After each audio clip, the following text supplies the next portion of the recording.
गे आगे कौन छोड़ा साथ खेला नहीं गे हो कैसे फटल तो लहंगा या चोली का अरे छोड़ा खलसिया फाड़ देलक छोड़ा खलसिया फाड़ देलक मोर चोलिया लटक के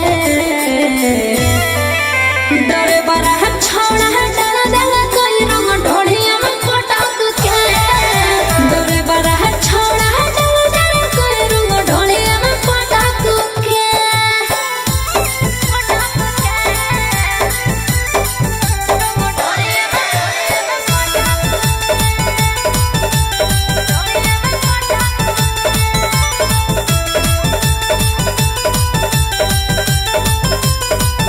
की गे अरे कोई रंग छोड़ा छोड़ो कहने खाली नाता में हम लागोली साली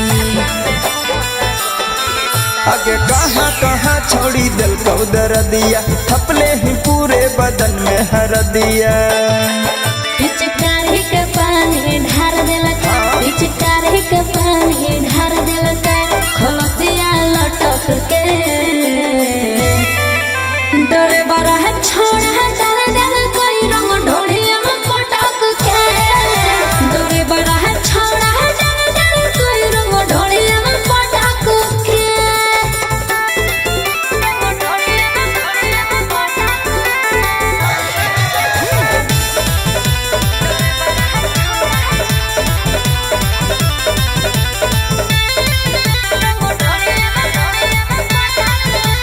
सुना की और लेके छोड़ाया हल टरकवा मोबिल से हमर नसल के फरकवा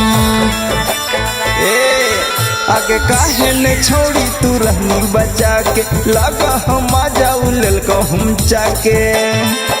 अरे होली में मन मोर रह गेलै होली में मन मोर रह गेलै ओकरे पर सटक के